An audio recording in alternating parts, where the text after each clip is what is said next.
All right, welcome to Bile Acid Basics 101. And so I'll just tell you right now, this course was not designed to be a master's level dissertation or a medical degree for you to learn about bile acids. What I'm going to give you are the absolute basics that you need to feel well and to function.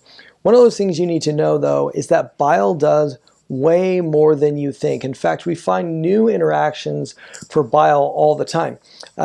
So if you go and look up webmd.com and you look up what is a bile acid, and really this is pretty much the entire internet, unless you're a gastroenterologist that actually spends specific time studying these things, not many people talk about the actual functions of bile acids. So this is what the definition says on WebMD.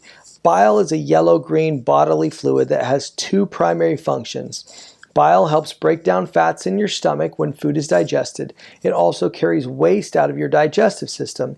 There's a salt component in bile that breaks down fat from food, absorbs it, and moves it into your stool for removal.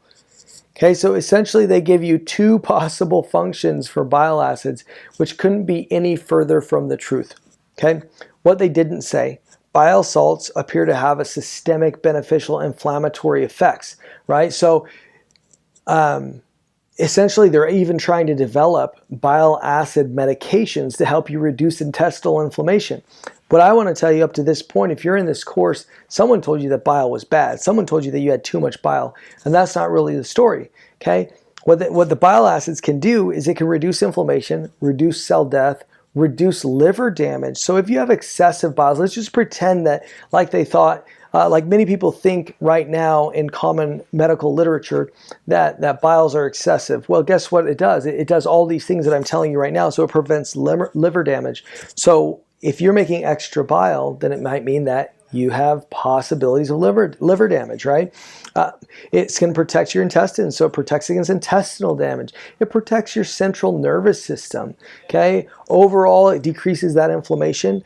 It protects your heart, and it protects your eye from inflammation. This is the reason why bile is so important that nobody talks about. You can't feel well unless your bile system is functioning properly. Okay, so let's talk about some of the major bile salt functions that you may or may not know about, but really everyone in this course is really thinking, when they usually come in, they think, oh man, bile has got to be the worst thing ever. It's ruining my life. But let's talk about all the good things about it. Like I said, I want to flip your thoughts on your head and really go at this from a completely different angle so you can know all the benefits that your body's trying to have and that you soon should have. Okay, so it maintains balance of gut flora. So nowadays everyone's taking these probiotics for everything. They want to take something to heal the gut. They want to take something for a probiotic. They want to take a prebiotic. They want to do everything just to manage this gut flora. I get this question all day in the office, right? But what's really responsible for keeping the balance of the gut flora is the bile salts. Okay, these will go in and keep everything in check. But once again, you have to have it moving at the right rate and not having too much or too little to do that. It promotes gut motility. So if you're someone previously with constipation that now has diarrhea, or if you know anyone with constipation, in general, these bile salts, when the gallbladder squeezes out that bile, it should, kind of stimulate some sort of bowel movement. It may be low grade, but it's at least a stimulatory event to promote peristalsis, or in other words, movement of the gut. So this is something that's important to keep things flowing. Low bile allows C. diff and H. pylori infections. So most common is someone's going to have low bile due to medications, due to hormones, due to environmental toxins, and then they're going to develop things like C. diff, which causes chronic diarrhea, and H. pylori, which can cause acute diarrhea, ulcerations, and pain. So a lot of that discomfort can come from that. Okay, what else does bile do? As I mentioned before, it protects the liver from drugs and toxins. It promotes detoxification. While the liver produces all of your bile, I really say the gallbladder, or the pool of bile salts inside your intestines, if you don't have a gallbladder, is what is your major detoxification organ.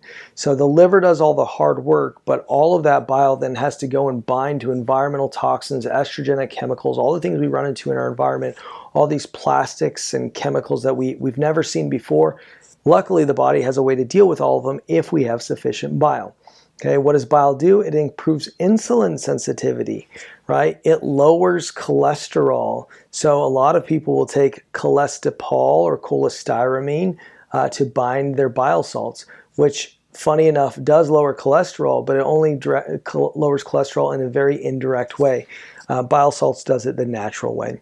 Okay, bile salt is proven to prevent weight gain. The more bile salt you have, the more you're going to be able to maintain a happy, healthy weight. So just some of those things are pretty important for you to know.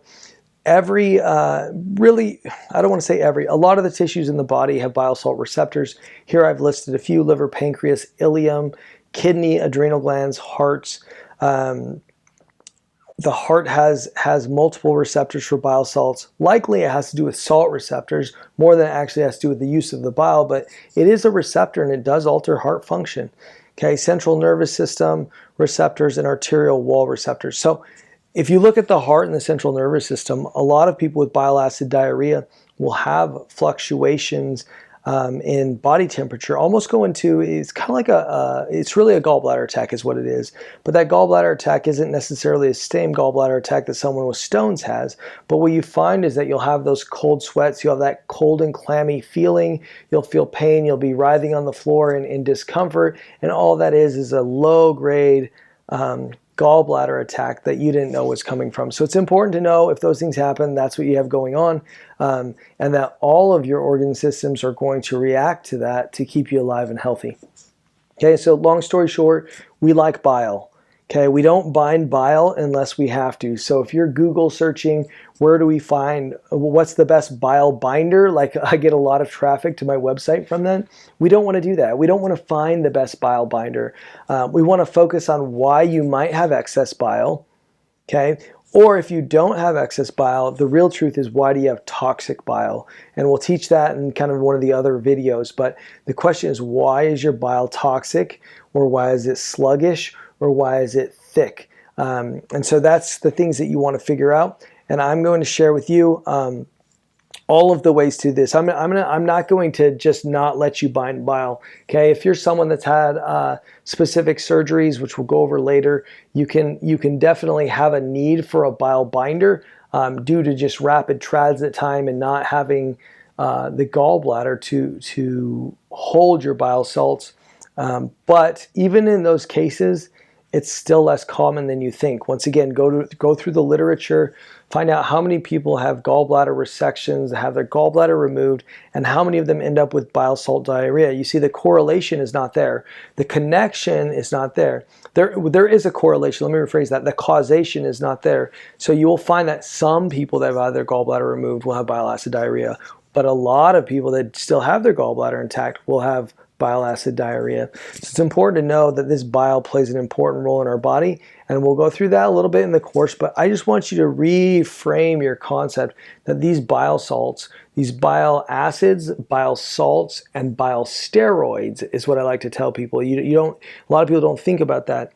But these things are actually very beneficial to the body, and they're part of how your body's trying to heal itself, which should throw a whole cog in the wheel of, do I need a binder and why is my body failing? Let's rethink that as into, what is my body trying to communicate to me that I need to fix? And we'll see you in the next video.